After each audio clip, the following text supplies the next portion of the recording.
का टॉपिक है श्वसन तथा श्वसन के प्रकार। तो आज हम सब समझेंगे श्वसन किसे कहते हैं और ये कितने प्रकार के होते हैं। ठीक बेटा जी, तो आओ देखते हैं श्वसन किसे कहते हैं। सबसे पहले देखेंगे श्वसन किसे कहते हैं। तो एक नॉर्मल इसका डिफिनीशन होगा कि सांस लेने की प्रक्रिया को हम क्या कहते हैं, श्वसन कहते हैं। सांस लेने की प्रक्रिया को हम श्वसन कहते हैं। ये तो नॉर्मल डिफिनीशन हो गया कि सांस लेने की प्रक्रिया यानी कि जो हम ऑक्सीजन लेते हैं और कार्बन डाइऑक्साइड बाहर निकालते हैं, ये प्रक्रिया हो गई सांस लेने की। अब ये सांस लेने की प्रक्रिया ये नहीं कि हम खाली ऑक्सीजन ले रहे हैं, जब लेते हैं तो उसको बाहर भी तो निकालते हैं कार्बन डाइऑक्साइड के रूप में। तो ये सांस लेने की जो प्रक्रिया है क्या कहलाएगी, श्वसन कहलाएगी। ये नॉर्मल डिफिनीशन हो गया। लेकिन एक तरीके बायोलॉजिकल थ्रू से समझा जाए तो ये कैसा होगा, जीवों में होने वाली, जो जीव होते हैं उनमें होने वाली ऐसी प्रक्रिया जिसमें ग्लूकोज का विखंडन होता है, ठीक, तथा इसके फलस्वरूप प्राप्त ऊर्जा हमारी शरीर के सभी क्रियाओं को संचालित करती है, ये श्वसन कहलाती है। नहीं समझे क्या कहा हमने कि जीवों में जो जीवधारी है उनके शरीर में होने वाली ऐसी प्रक्रिया जिसमें ग्लूकोज का क्या होता है, विखंडन होता है। यानी कि कोई जीवधारी है जो भी खाद्य पदार्थ खाएगा तो किस रूप में बनेगा, वो ग्लूकोज बनता है, ग्लूकोज रूप में प्राप्त हो गया। अब ग्लूकोज में ग्लूकोज का क्या होता है, विखंडन होता है। यानी जो ग्लूकोज होता है वो छोटे छोटे टुकड़ों में टूटता है, विखंडन होता है। जब विखंडन होता है तो उससे हमें क्या मिलती है, उससे हमें ऊर्जा मिलती है। और यही ऊर्जा क्या करता है, यही ऊर्जा शरीर के सभी क्रियाओं का संचालन करता है। अगर शरीर में ऊर्जा न रहे तो हमारा शरीर काम करेगा, नहीं करेगा। तो क्या कहा हमने कि जीवों में होने वाली ऐसी प्रक्रिया जो ग्लूकोज का विखंडन होता है, उसके बाद से जो ग्लूकोज का विखंडन हुआ इससे जो ऊर्जा मिली हमें, यही ऊर्जा पूरे शरीर का क्या करती है, संचालन करती है, सभी शरीर की क्रियाओं का संचालन करती है। यही श्वसन कहलाता है। इतनी बात समझ में आ गई जी।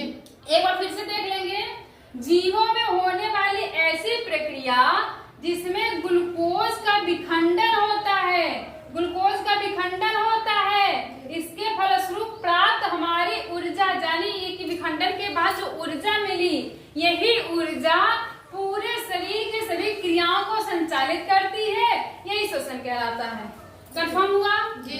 अब देखेंगे बेटा श्वसन कितने प्रकार का होता है। तो श्वसन दो प्रकार का होता है। पहला वायवीय श्वसन, दूसरा अवायवीय श्वसन। श्वसन दो प्रकार का, वायवीय और अवायवीय। पहला देखेंगे वायवीय श्वसन क्या होता है।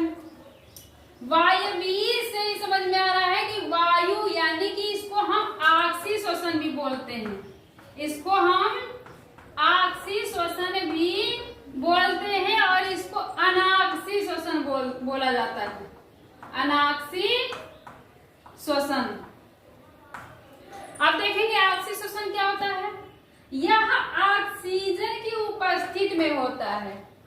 वायवीय श्वसन ऑक्सीजन की उपस्थिति में होगा, यानी जब ऑक्सीजन होगा तब ये वायवीय श्वसन होगा। ऑक्सीजन भोजन यानी कि ग्लूकोज जो हम भोजन किए वो किसमें टूटता है, ग्लूकोज के रूप में परिवर्तित होता है। तो जो ऑक्सीजन है वो ग्लूकोज को पूर्णतः ऑक्सीकृत करके, यानी कि पूर्णतः उसका विखंडन करके कार्बन डाइऑक्साइड और जल में परिवर्तित कर देता है।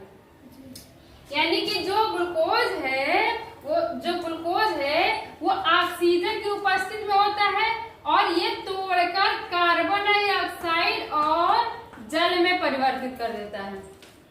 ठीक बेटा, परिवर्तित कर देता है। इसके फलस्वरूप अधिक मात्रा में ऊर्जा मुक्त होती है। जब ये परिवर्तित कर देता है कार्बन डाइऑक्साइड और जल में, तब इसमें वायवीय श्वसन में अधिक मात्रा में ऊर्जा मिलती है। दूसरा है अवायवीय श्वसन। अवायवीय श्वसन क्या होता है, यह ऑक्सीजन के अनुपस्थित में होता है। यानी जो अवायवीय श्वसन है, यानी जो अनाक्षी श्वसन है, उसमें ऑक्सीजन नहीं होता, ये ऑक्सीजन की अनुपस्थित में होता है। इस क्रिया को किण्वन भी कहते हैं। इस क्रिया को किण्वन भी कहते हैं। इसमें ग्लूकोज आंशिक रूप से ऑक्सीकृत होता है, यानी कि जब ऑक्सीजन ही नहीं भरपूर रहेगा तो जो हम भोज्य पदार्थ खाते हैं तो जो ग्लूकोज बनता है, यानी ग्लूकोज का रूप प्राप्त होता है, तो वो आंशिक रूप से यानी कि बहुत ही कम मात्रा में उसका विखंडन हो पाता है। वायवीय श्वसन में क्या था, पूरी तरह से विखंडित हो जाता था और कार्बन डाइऑक्साइड और जल में परिवर्तित कर देता था। लेकिन इसमें क्या है, आंशिक रूप से ही विखंडन इसका हो पाता है, जिससे इसमें बहुत ही कम मात्रा में ऊर्जा मिलती है। सिर्फ 5% ही ऊर्जा मिल पाती है इसमें। जब ग्लूकोज का ऑक्सीकरण ही नहीं हो पाता है सही से, तो इसमें ऊर्जा भी बहुत कम मात्रा में मिलती है। और उम्मीद है कि जो भी हमारा वीडियो देख रहे हैं उनको भी अच्छे समझ में आ गया होगा। तो अगर वीडियो अच्छा लगा है तो वीडियो को लाइक कर दे और चैनल को सब्सक्राइब कर ले। Thank you.